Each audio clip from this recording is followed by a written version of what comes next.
Hello, dear students. How are you all? I hope you people are doing good. My name is Amir Farooq. I'm your maths mentor. You know that I'm the faculty member of An Academy and the faculty of Dubai Grand International School. So, this lecture is the second lecture of lines and angles, and this lecture is totally based on uh, NTSC Olympiad level examinations. So, this lecture also cover your boards syllabus as well. So tension लेने की ज़रूरत नहीं है, आप इन lectures को follow करिए और आपको सारी चीज़ें जो बोर्ड्स में वो बुक जो बोर्ड जेके बोस की तरफ से आपको मिली है उनका उसका मयार जो है बहुत लो लेवल है। वो उन बच्चों के लिए होती है, मैंने ऑलरेडी बोला है, जो फॉर फ्लाइंग या जो कमज़ोर वाले बच्चे हैं उनको मद्देनज़र रखे हुए जो है बोला गया, मतलब बनाई गई है। I am sorry. सो लेकिन हमारी जो एक्सटेंशन मैथमेटिक्स के कंसेप्ट्स में नीड है, जो प्रेजेंट वर्ल्ड में नीड है, उनमें थोड़ा सा कंसेप्ट को ऊपर लेना ज़रूरी है। तो इसीलिए हमारा ये जो सेशन है, हमारा ये जो पूरा कोर्स है, ये उसी बेस पे रहेगा। आप इन लेक्चर्स को कंटिन्यूसली फॉलो करिए, ये आपके बोर्ड्स के तमाम कंसेप्ट्स को ऑलरेडी कवर करेगा और साथ साथ आपके ओलंपियाड के लिए भी तैयार करेगा और अपने कॉम्पिटिटिव लेवल एग्जामिनेशंस के लिए तैयार करेगा आगे जो भी नीड है, because this is your foundation classes. आज अगर आपको प्रॉब्लम रही बेटे, ये ज़िंदगी भर रहेगी। ठीक है, तो पिछले क्लास में हमने लाइन्स एंड एंगल्स में पढ़ा था about different lines, about point, about ray, and skew lines was our lost topic. Now we have to move, we have to understand some important terminologies जो इस लाइन्स एंड एंगल्स से है।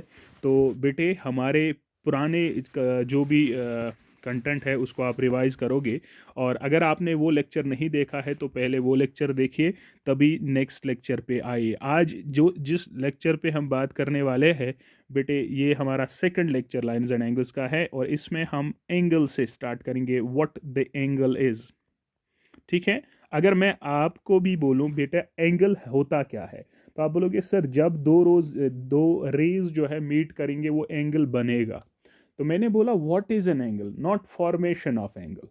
Angle है क्या और फॉर्मेशन, मतलब आप बोल रहे हो जब दो रेज मिलेंगे तो एंगल बनता है, तो मैंने थोड़ी बोला फॉर्मेशन कैसे बनता है, मैंने बोला है क्या। ठीक है, तो बेटे याद रखिएगा, अगर आपके पास मान लीजिए ये एक रे है, ठीक है, और ये इसका इनिशियल पॉइंट है, यू नो दैट, और मैं इस रे को रोटेट करूं, अगर इस रे को इस इनिशियल पोजीशन से मैंने इसको रोटेट यहां तक किया, let this be the final position. ठीक है, this be the final position, मैंने इस रे को इस इनिशियल पोजीशन से फाइनल पोजीशन तक लिया, जो ये मेरे पास ये अमाउंट ऑफ रोटेशन है ना, this is angle. So angle is simply the measurement of rotation. The measurement of rotation. बेटा क्या होता है एंगल? मेजरमेंट ऑफ रोटेशन किसकी? मेजरमेंट ऑफ रोटेशन किसकी? एक रे की, from its initial position to final position, या अगर आपके स्टैंडर्ड के हिसाब से डेफिनेशन लिखे जो आपको ऑलरेडी पता होती है बेटे, उसके हिसाब से जो डेफिनेशन है इसकी वो क्या है। ठीक है, अगर एंगल की वो डेफिनेशन जो थोड़ा सा आसान है, इसमें ये भी डेफिनेशन सही है और आप ये डेफिनेशन भी लिख सकते हो, टू रेज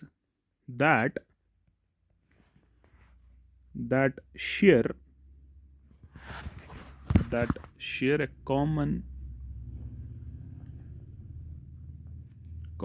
endpoint.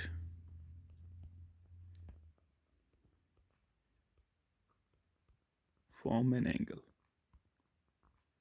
ठीक है, जब दो रेज एक कॉमन पॉइंट को शेयर करेंगे, मतलब ये कॉमन पॉइंट क्या एंड पॉइंट है, ये इस वाले रे के लिए भी है, ये इस वाले रे के लिए भी, जब दो रेज शेयर करेंगे एक कॉमन पॉइंट को, एक कॉमन पॉइंट जो है उनको दोनों का एक ही कॉमन पॉइंट होगा बेटे, उस टाइम हम उसको कह सकते हैं एंगल। तो कैसे बेस से लिख सकते हैं बेटे, अगर मेरे पास ये एक रे है, ये दूसरी रे है, और ये एक कॉमन पॉइंट एंड पॉइंट जो है शेयर करते हैं, और इस एंड पॉइंट को बेटे वर्टेक्स कहते हैं। क्या कहते हैं बेटा? वर्टेक्स कहते हैं। अगर मैं इसका नाम दूं, let this is B, this is ray का नाम ए दिया, this is not end point A B, A C जो है एंड पॉइंट्स नहीं है, और ये मेरे पास एंगल है यहाँ पर। तो इसका नाम कैसे पढ़ सकते हैं? इस एंगल को हम यहाँ पर लिख सकते हैं, एंगल की जो शेप है वो इस तरीके से होती है, हम ऐसे पढ़ सकते हैं ए बी सी, जो वर्टेक्स पॉइंट वो बीच में पड़ता है, लिखते हैं एंगल ए बी सी। या तो ऐसे लिख सकते हैं एंगल का नाम, या ऐसे angle C B A, C B A. Basic चीज़ें हैं, बिल्कुल आराम से पढ़ सकते हैं बेटा। एंगल होता क्या है sir? Angle is the measurement of rotation. जो मैं इनिशियल रे से फाइनल रे तक जो ये रे रोटेट करेगी, कितनी रोटेट करे, उसी का मेजरमेंट एंगल होता है। या सिंपल अल्फाजों में सेकंड हम कहेंगे कि जब दो रेज एक सिंगल कॉमन पॉइंट को शेयर करेंगे तो वहां पर एंगल बनता है। ठीक है, और एंगल जैसे है उसको हम इस वाले सिंबल से रिप्रेजेंट करते हैं बेटा, इस तरीके से लिख सकते हैं। चाहे आप ए बी सी के लिखे या सी बी ए को लिख सकते हैं, एंगल का नाम ऐसे लिख सकते हैं। बेटे बेटे बेसिक चीज़ें हैं, और इन बेसिक चीज़ों को आपको समझना है कि किस तरीके से नाम लिख सकते हैं, किस तरीके से चल सकते हैं, बिकॉज हमारे आगे वाले कंसेप्ट जो है ना, सारी चीज़ें इसी पे डिपेंड है। ठीक है, so this is angle. Now we have different types of angles, we have different types of angles.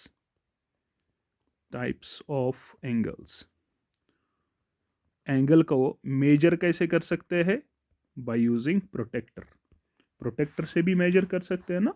अभी आपके लेवल में प्रोटेक्टर काफ़ी है।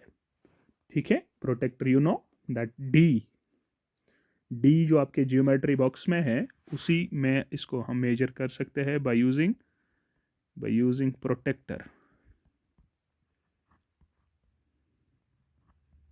ठीक है, और डिग्रीज में मेजर किया जाता है, यूनिट, डिग्री मेरा यूनिट है। हम लेते हैं late this is 60 degree angle, 60 degree, तो इसको हम ऐसे बोल सकते हैं। ये बराबर 60 नहीं है, मैंने नाम दिया। ठीक है, इस तरीके से हम लिख सकते हैं इसका। ना we have different types of angle. Basic चीज़ें हैं, बिल्कुल जीरो से पढ़ रहे हैं बेटे, कोई भी जल्दबाजी नहीं करनी है, आपको लेक्चर्स सही से फॉलो करने हैं। तो सबसे पहले बेटे हमारे पास होता है स्ट्रेट एंगल। क्या होता है? Straight angle. हमारे पास बहुत सारे एंगल्स है, जीरो एंगल वगैरह, मैं एक एक करके लिखता हूं। स्ट्रेट एंगल होता है, देखो बेटा, अगर मेरे पास ये एक रे है, सॉरी ये पता नहीं क्या हो रहा है इसको, ये एक रे है बेटा, ये इसका कॉमन पॉइंट शेयर कर रहा है, और दूसरी रे यहां से मैंने ऐसे ली।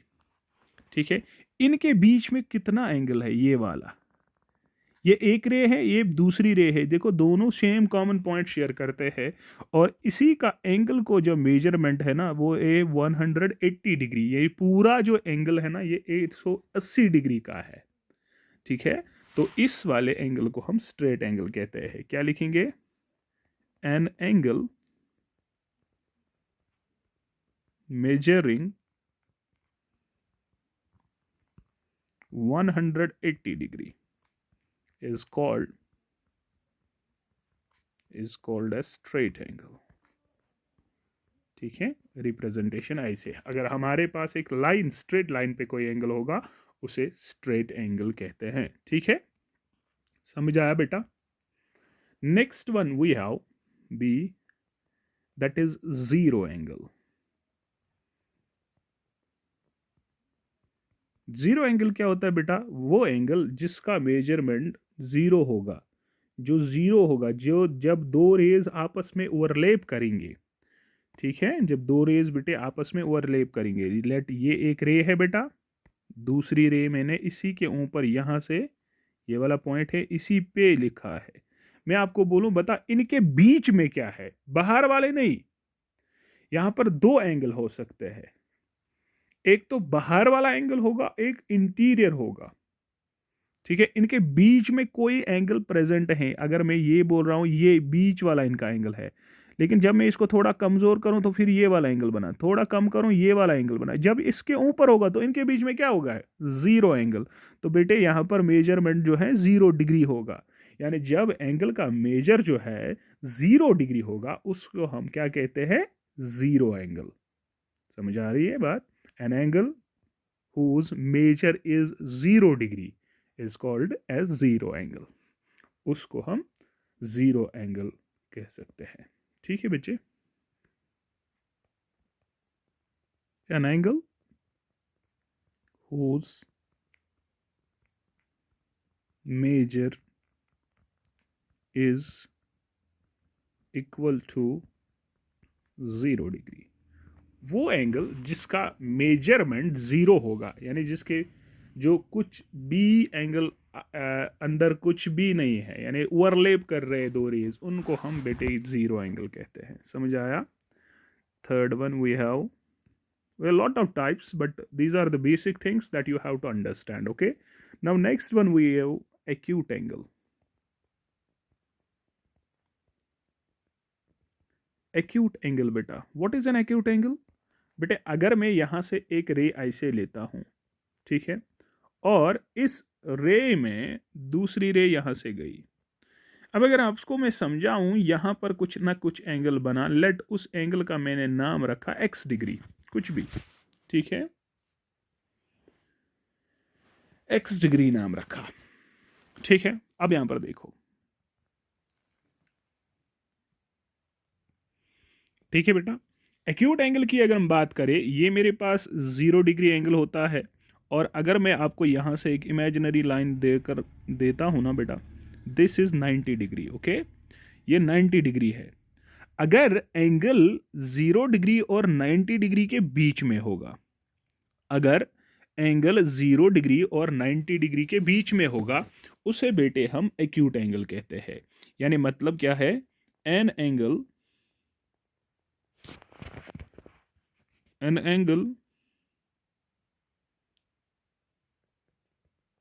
whose measure lies between 0 degree and 90 degree is called an acute angle। ठीक है बेटा, एग्जाम्पल देते हैं सो दैट समझ में आए क्या कर रहे हैं। बेटे अगर मैं ये वाला एंगल दूं ना, this is right angle, because यहां पर एंगल 90 डिग्री है, ठीक है बेटा। अगर इस वाले एंगल के बीच में ये वाले मेजरमेंट, ये वाले एरिया तक एंगल होगा, जैसे मैं बोलूं ये वाला एंगल है, ये वाला एंगल है, ये वाला एंगल है, समझ आ रहा है, ये वाला एंगल है, दिस इज द एंगल, ये सारे एक्यूट एंगल्स है। समझ आ रही बात? इस तरीके से हम अपने एंगल्स को बता सकते हो। ज़रूरी नहीं है कि अगर आपके पास इस तरीके का भी एंगल हो, लाइक ये मेरे पास एंगल है, ये 0 डिग्री लिया, ये कुछ है फॉर एग्जांपल 60 डिग्री, तो ये वाला 60 है ना, तो दिस इज यहाँ तक 90 है, इसके बीच में भी एंगल होगा तो ये भी एक्यूट एंगल है। यानी एक्यूट एंगल अगर उसकी पोजीशन यहाँ से हो या यहाँ से हो, आप ये वाला भी एंगल एक्यूट बता सकते हो, ठीक है, ये वाला एंगल एक्यूट बता सकते हो, ठीक है। तो अब ज़रूरी नहीं है कि आपको राइट साइड में ही फेस होना चाहिए, आपके एंगल में लेफ्ट साइड भी हो सकता है, सिर्फ लेस देन 90 होना चाहिए। देखो अगर मैं मानूँ ये 60 डिग्री है, मानूँ ये 30 डिग्री है, समझ आ रही बात, तो ये वाले सारे एक्यूट एंगल कहलाते हैं। क्या होता है बेटा एक्यूट एंगल? सर ये वो एंगल होता है जिसका मेजरमेंट 0 डिग्री और 90 डिग्री के बीच में होता है, that's called an acute angle. ठीक है, समझ आ रही है बेटी बात? आई थिंक आपको ये बात बिल्कुल अच्छे से आ रही होगी। मैं बिल्कुल बेसिक से पढ़ा रहा हूँ, बिल्कुल आराम से पढ़ा रहा हूँ, मुझे कोई जल्दबाजी नहीं है, ना मुझे आपके जल्दबाजी चाहिए, मुझे आपके कंसेप्ट्स क्लियर चाहिए। उसके बाद मेरा बच्चा ऑब्ट्यूज एंगल होता है। ये जब तक आपको ये सारी बेसिक चीज़ें पता नहीं होगी ना, तब तक हम आगे वाले कंसेप्ट्स को ग्रो अप नहीं कर सकते हैं, हम थोड़ा गेयर चेंज नहीं कर सकते हैं जब तक बेसिक चीज़ें समझ नहीं आई होगी। ठीक है बेटे, what the obtuse angle is, अगर बेटे मैं ऐसे एक एंगल फॉर एग्जांपल लेता हूँ, ये मेरे पास एक रे है, ध्यान रखिएगा मैं पहले समझा रहा हूँ। ये मेरे पास कॉमन पॉइंट है, ये दूसरा है, तो मैं आपको बोलूँ बताओ ये वाला एंगल कितना है, तो आप बोलोगे सर ये स्ट्रेट एंगल है तो मतलब 180 डिग्री है। बिल्कुल। मैंने तीसरी रे यहाँ पर डाली, मैंने ऐसे डाली ऊपर वाली। अब मैं आपको बोलूं बताओ ये वाला एंगल कितना होगा, तो आप बोलोगे सर ये 90 डिग्री है यानी राइट एंगल। Very nice. ये वाला एंगल कितना होगा, सर ये भी राइट एंगल है 90 डिग्री। ठीक। अब इस वाले में ध्यान से समझ लीजिएगा, जब मैं आपको बोलूं अभी ब्लू कलर से मैं जो बनाऊंगा वो डिफाइन करेगा। मैं बोलूंगा ये वाला एंगल जो है, मैंने ये वाला एंगल लिया, तो आप बोलोगे सर ये क्या है, तो आप बोलोगे सर ये 90 से, ये 90 है ना, ये 0 डिग्री है और यहाँ से 180 डिग्री है। अब बोलोगे सर 0 और 90 के बीच में ये वाला एंगल जो होगा ये एक्यूट एंगल होगा। होगा बेटा, एक्यूट एंगल। Very nice. अब मैंने दूसरा बोला कि बेटे ठीक है, मैंने आपको बोला अब एंगल मेरे पास जो है ना, नहीं वो यहाँ पर कहीं पर होगा इस वाले में, और यहाँ से स्टार्ट हो रहा है। अब यहाँ पर देखो 0 डिग्री और इस वाले, ये वाला पूरा एंगल बना, ये वाला पूरा एंगल। अब ये पूरा एंगल जो है ना ग्रेटर देन 90 है, बट लेस देन कितना है 180। देखो ये 180 से छोटा है, ग्रेटर देन 180 है। देखो 0 डिग्री से बड़ा, 180 से छोटा। जब आपका एंगल 0 डिग्री से बड़ा होगा, 180 से छोटा होगा, उस टाइम उस एंगल को ऑब्ट्यूज एंगल कहते हैं। बात समझ आ रही है बेटा? समझ, मैं बिल्कुल जीरो से पढ़ा रहा हूं सो दैट आपको समझ आए। अगर समझ नहीं आया तो फिर कोई मसला है, फिर मसला है बेटे।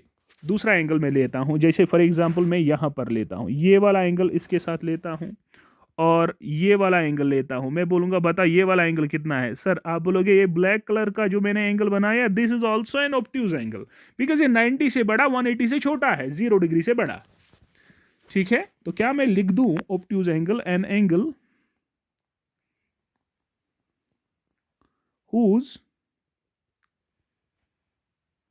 measure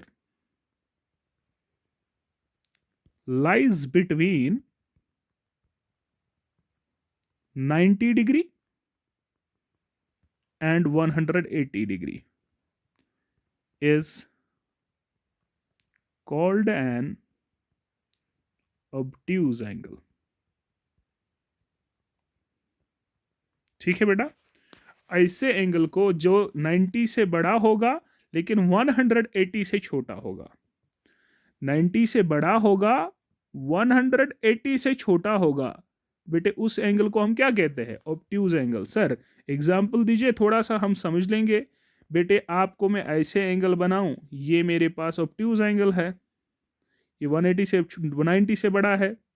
मैं आपको ऐसे एंगल बना दूं, ये भी क्या है, ठीक है। अब यहां से बना दूं, ये भी 90 से बड़ा, जरूरी नहीं है आपको वहां से ही होगा, यहां से भी हो सकता है। दिस इज 90 से बड़ा, 90 से बड़ा बट 180 से छोटा, ये सारे ऑब्ट्यूज एंगल है। ठीक है, जैसे फॉर एग्जांपल आपको मैं वैसे एग्जांपल में बताना चाहूंगा, मैं बोलूंगा 95 डिग्री, बेटे ये ऑब्ट्यूज एंगल है। मैं बोलूंगा 110 डिग्री ऑब्ट्यूज एंगल है, 159 डिग्री सर ऑब्ट्यूज एंगल है, 179 डिग्री सर ऑब्ट्यूज एंगल है। ठीक है कि नहीं, मैं लिखूंगा 91 डिग्री सर ऑब्ट्यूज एंगल है, ये सारे ऑब्ट्यूज एंगल है। इसी तरीके से अगर मैं एक्यूट में वैसे नंबर्स की फॉर्म में लिखूं, सर आप बोलोगे 10 डिग्री, है कि नहीं, मैं लिखूंगा 20 डिग्री, 35 डिग्री, 49 डिग्री, सारे बेटे एक्यूट एंगल हैं, है कि नहीं। समझ आ रही है बात बेटा? क्लियरली बात समझ आ रही है? उसके बाद नेक्स्ट वन हमारे पास है राइट एंगल।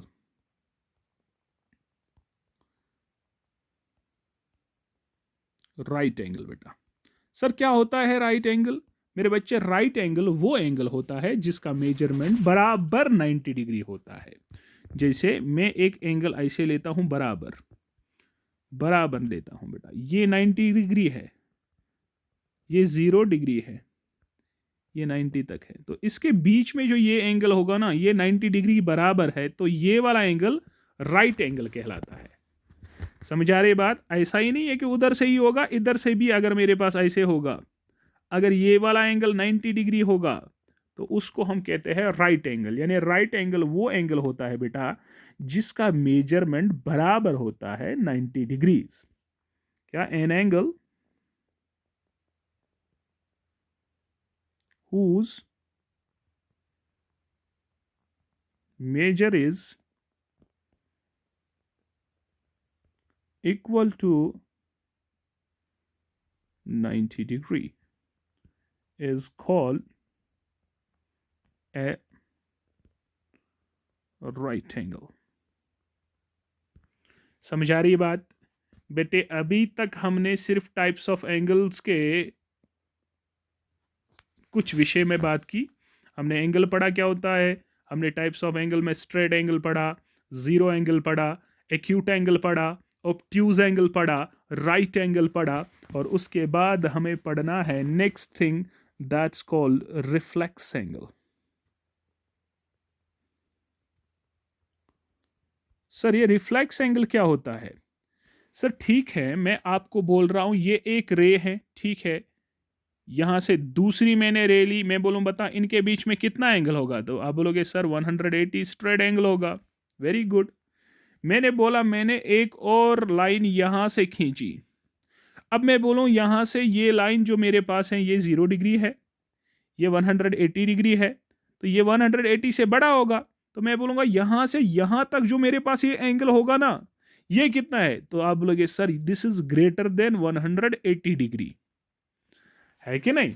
ये 180 से बड़ा एंगल है।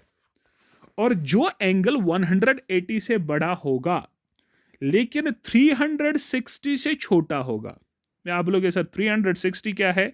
देखो ये मेरे पास एक लाइन है, मैंने एक लाइन को उठाकर यहां से पूरा ये कंप्लीट एंगल जो मेरे पास होगा ना, कंप्लीट एंगल, इस कंप्लीट एंगल का मेजरमेंट 360 डिग्री होता है पूरा।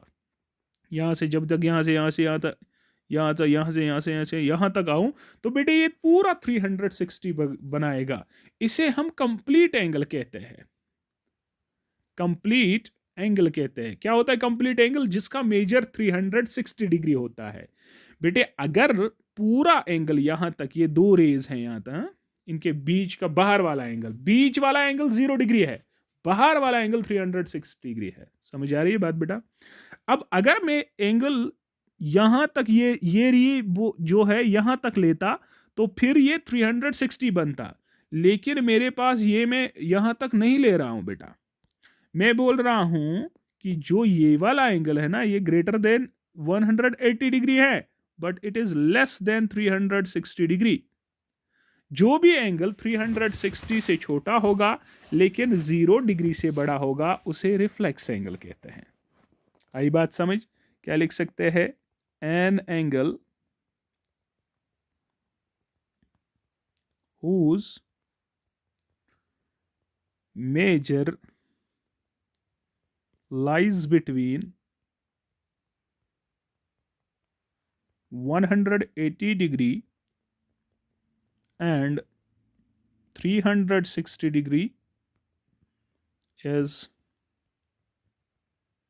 called a reflex angle। उसे बेटे रिफ्लेक्स एंगल कहते हैं। और रिफ्लेक्स एंगल की एग्जांपल मैं ऐसे दे सकता हूं, ये सर एक एंगल का 0 डिग्री, यहां से जो ये बाहर वाला एंगल है ना this is reflex angle, this is greater than 180 but less than 360, इसी को हम रिफ्लेक्स एंगल कहते हैं। Now very important thing that we have to understand, ये तो रिफ्लेक्स एंगल समझ आया, लेकिन अगर आपको क्वेश्चन अब इस तरीके से आएगा, वेरी इंपॉर्टेंट नोट करने के लिए, आपको रिफ्लेक्स एंगल ऐसे है, ये मेरे पास रिफ्लेक्स एंगल एक है, मैं बोलूंगा बता ये रिफ्लेक्स एंगल है, तो आप लोगे सर बिल्कुल है ये रिफ्लेक्स एंगल है, और ये इस रिफ्लेक्स एंगल का इंटीरियर एंगल है। मान लीजिए ये इंटीरियर एंगल आपके पास जो है x डिग्री है, ठीक है, ये x डिग्री इंटीरियर है, रिफ्लेक्स एंगल का इंटीरियर एंगल है, ऊपर वाला रिफ्लेक्स है। मैं आपको बोलूं अगर आपको इंटीरियर एंगल गिवन होगा, आप रिफ्लेक्स एंगल कैसे फाइंड करोगे? तो बेटे उसके लिए फॉर्मूला होती है, रिफ्लेक्स एंगल जो होता है ना बेटा, रिफ्लेक्स एंगल बराबर होता है 360 degree minus interior angle of that angle. Interior angle, जो उसका इंटीरियर एंगल है उसको 360 से माइनस कर दे। फॉर एग्जाम्पल, अगर ये मेरे पास एक्स का एंगल जो है, मान लीजिए ये 100 डिग्री है, ये आपको 100 डिग्री है एक्स, तो बताइए रिफ्लेक्स एंगल इसका क्या होगा? तो आप बोलोगे सर रिफ्लेक्स एंगल होगा बराबर, देन रिफ्लेक्स एंगल यहां पर क्या होगा सर? यहां पर रिफ्लेक्स एंगल जो होगा वो होगा बराबर 360 माइनस इंटीरियर, और इंटीरियर कितना हमने माना? 100, तो सर वो आएगा 100। तो रिफ्लेक्स क्या आएगा सर? वो आएगा 260 डिग्री। बताओ क्या 260 डिग्री 180 से बड़ा है? सर बिल्कुल है। क्या ये 360 से छोटा है? सर बिल्कुल है। तो हम कहेंगे ये एक रिफ्लेक्स एंगल है। तो आपने क्या सीखा कि अगर मेरे पास एक एंगल का इंटीरियर एंगल गिवन होगा तो मैं उसका रिफ्लेक्स एंगल फाइंड कर सकता हूं। और फॉर्मूला क्या है? रिफ्लेक्स एंगल जो मेरे पास है that is 360 minus interior angle. बात आई समझ बेटे? समझ आ रही है बात कि नहीं? ठीक है, तो एक क्वेश्चन यहां पर, एक एग्जाम्पल मैं आपको बता रहा हूं। Homework, homework, try your self. आपके पास x का वैल्यू यानी इंटीरियर एंगल 43 डिग्री है बेटा, आप इसका रिफ्लेक्स फाइंड करिए। रिफ्लेक्स एंगल फाइंड करना है ऊपर वाले फॉर्मूला के अकॉर्डिंग। x का वैल्यू बेटे 21 डिग्री है, बताओ रिफ्लेक्स एंगल कितना होगा? और ये x यहां पर क्या है? Interior of reflex angle, interior angle. ठीक है, this is homework, try your self. समझ आई बात बेटे? क्लियर? क्लियर हो रहा है कि नहीं? आई थिंक पूरा क्लियर हो रहा होगा। अब कुछ और टाइप्स एंगल्स हैं बेटे, पूरी तरीके से समझ लीजिए, पूरी तरीके से। उसके बाद हमारे पास कुछ और एंगल्स के टाइप्स है जिनमें हमारे पास आपने पढ़ा होगा कंप्लीमेंट्री एंगल्स। अगर नहीं पढ़ा है तो समझो। कंप्लीमेंट्री एंगल्स बेटा क्या होता है? कंप्लीमेंट्री एंगल्स सर, दो एंगल्स जब उनका सम, उनका एडिशन डिग्रीज में मेजर होगा और वो 90 डिग्री होगा, तो उनको हम बेटे कंप्लीमेंट्री एंगल्स कहते हैं। Two angles are complementary angles if the sum of their degree measures is equal to 90।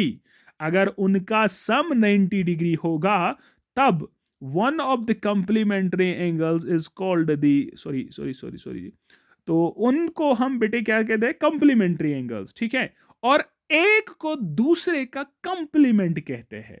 एक एंगल दूसरे का कंप्लीमेंट कहलाता है। इंपॉर्टेंट बात समझ लीजिएगा क्या है बेटे। अगर मान लीजिए आपके पास, नाउ लिसन, कंप्लीमेंट्री एंगल्स होते क्या है? देखो मैंने क्या बोला कि जब दो एंगल्स का सम 90 डिग्री होगा ना, उन्हें कंप्लीमेंट्री एंगल्स कहते हैं। जैसे जैसे जैसे मैं एक एंगल लेता हूं, यहां पर लिया मैंने एंगल एक, लेट इसका मेजरमेंट है 30 डिग्री, कोई भी एंगल। दूसरा मैंने यहां पर लिया दूसरा angle,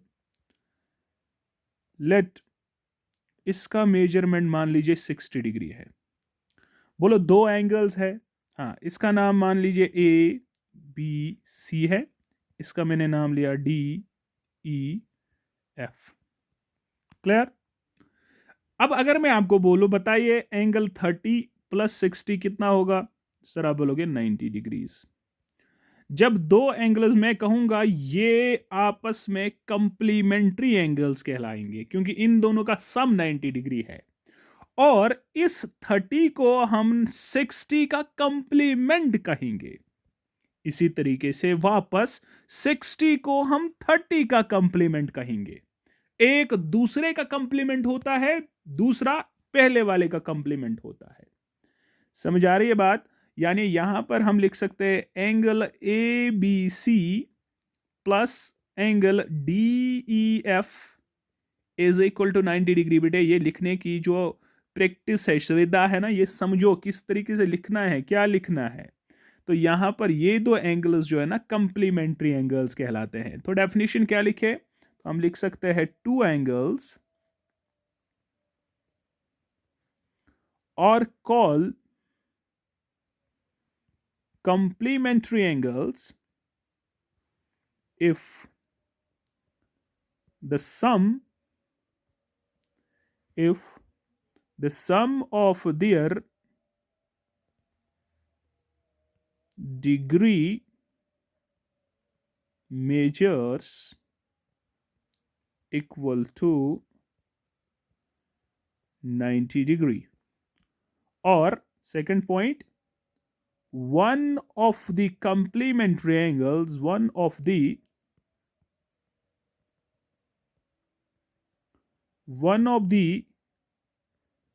complementary angles is called the complement of other. एक एंगल दूसरे का कंप्लीमेंट कहलाएगा। ठीक है, कंप्लीमेंट कहलाएगा। ठीक है बच्चे, एक जो मेरे पास है दूसरे का कंप्लीमेंट कहलाएगा, और जब एंगल का सम 90 डिग्री होगा उस टाइम वो दो एंगल्स कंप्लीमेंट्री एंगल्स कहलाएंगे। समझ आ रही है बात? समझ आ रही बात? अब आपको क्वेश्चन पूछ सकते हैं बेटा कि आपके पास दो एंगल्स है, एक दिया है, दूसरे का कंप्लीमेंट फाइंड करिए। ठीक है, या दूसरा दिया है, तीसरे का कंप्लीमेंट फाइंड करिए। समझ आ रही बात? वो क्वेश्चन मैं आपको करवाऊं, बट आपको मैं समझा रहा हूं कि क्वेश्चन किस तरीके से पूछ सकते हैं। ये सारी चीजें इंपॉर्टेंट है जो हम पढ़ रहे हैं। ठीक है, ठीक है ना। जैसे मेरे पास एक एग्जांपल है, मैं आपको बोला जाएगा आपके पास एक एंगल है, लेट आपके पास x is equal to, let मैंने x डिग्री का नाम लिया ना, एंगल का नाम लिया, मेरे पास बोला गया यही 30 डिग्री है। Find its complement, find its complement. तो अगर आप इसका कंप्लीमेंट ढूंढना चाहते हो, x का वैल्यू है यहां पर, आप इसका कंप्लीमेंट ढूंढना चाहते हो, तो आपको यही एंगल 90 से माइनस करना है। तो आप क्या करोगे? कंप्लीमेंट जो मेरे पास इसका होगा, कंप्लीमेंट गिवन एंगल का जो होगा वो होगा 90 माइनस एक्स। 90 से इसको कम माइनस करना है, दैट इज 90 माइनस एक्स का वैल्यू कितना सर? 30 डिग्री। वो कितना निकला? 60 डिग्री। मतलब अगर आपके पास एक एंगल 30 है, दूसरा 60 होगा, यानी 30 60 का कंप्लीमेंट होता है और 60 30 का कंप्लीमेंट वापस होता है। और यानी अगर मैं सम लूं 30 प्लस 60, ये कितना आ रहा है बेटा? 90। और ये दो एंगल्स कंप्लीमेंट है, और 30 60 का कंप्लीमेंट होगा, 60 30 का कंप्लीमेंट होगा। समझ आ रही है बात? आपको इस तरीके से बोला जाएगा बेटे कि फाइंड द कंप्लीमेंट। आपको आराम से आना चाहिए कि किस तरीके से मैं वो कंप्लीमेंट फाइंड कर सकता हूं। ठीक मेरे बच्चे? क्लियर? क्लियर? आगे चले। Next one we have supplementary angles. ठीक है, दूसरा इसी, बहुत सारे टाइप्स है, अभी अभी हमने बहुत सारे टाइप्स पढ़ने हैं। सप्लीमेंट्री एंगल्स, सप्लीमेंट्री एंगल्स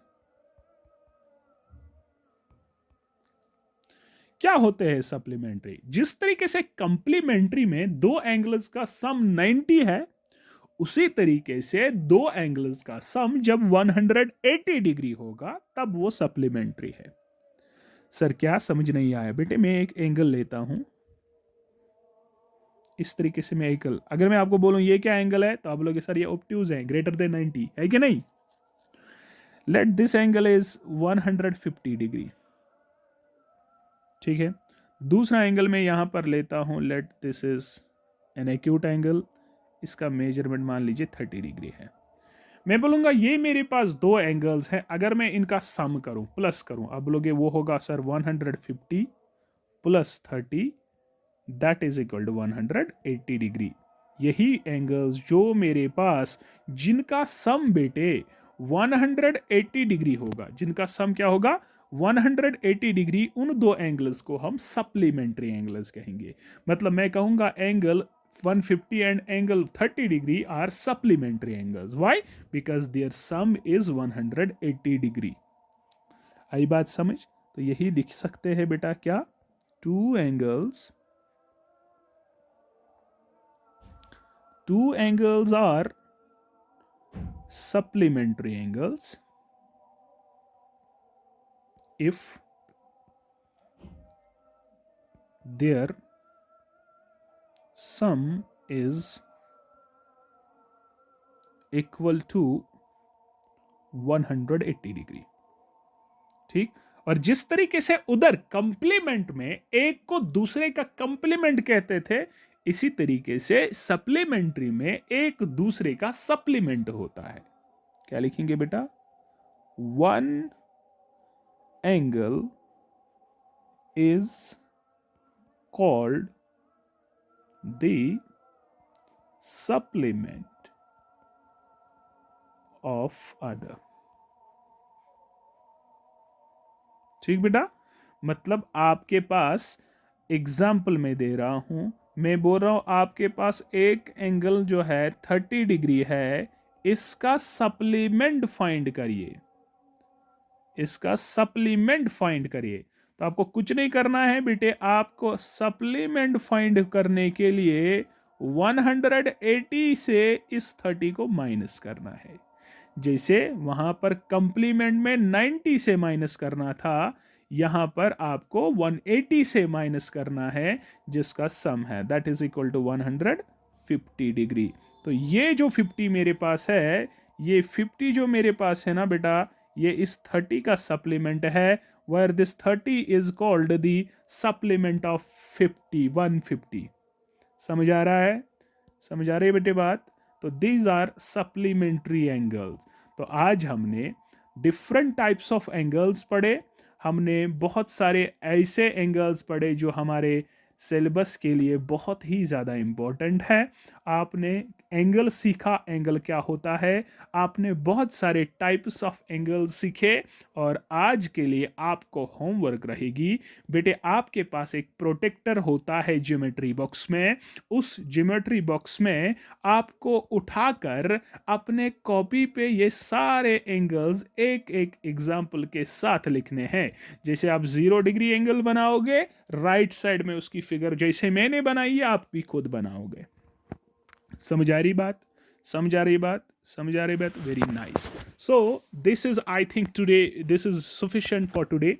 लेकिन ये लेक्चर्स बहुत ही इंपॉर्टेंट है बेटे, आपको लग रहे हो कि बेसिक चीज़ें हैं, लेकिन ये बेसिक चीज़ें ही आपके कंसेप्ट्स को इतना स्ट्रॉन्ग करेंगे कि आपके किसी भी टाइप का क्वेश्चन अगर आपको पूछा जाए, आप वो आराम से करोगे। मैं बिल्कुल आहिस्ता आहिस्ता पढ़ाता हूँ, सो दैट आपके दिमाग में पूरी बात घुस जाए, सो दैट आपके कंसेप्ट्स में कोई प्रॉब्लम ना रहेगी। मेरे बच्चे, आप घबराना नहीं, चाहे मैं कहीं पर भी हूँ आपको ये लेक्चर्स मिलेंगे। लेकिन हमारे मसरूफियत जब तक विंटर वेकेशंस ख़त्म नहीं होगी, तब तक आप ये समझ लीजिएगा हमारे लेक्चर्स रेगुलर नहीं मिल सकते, क्योंकि बहुत बिजी होते हैं, बहुत ज़्यादा। हम बहुत निचोड़ के ये टाइम निकालते हैं, बट सिर्फ आपके लिए।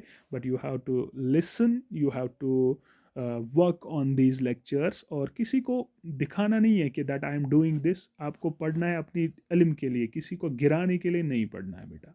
ठीक है, मटेरियल आपको मिलेगा ग्रुप में, जो मैंने लिंक डाली है उससे ज्वाइन करिए, सो दैट आपके कंसेप्ट्स को पॉलिश करना है, किसी के दबाव में नहीं। अगर आप इंटरेस्टेड नहीं हो, मत आओ लेक्चर में।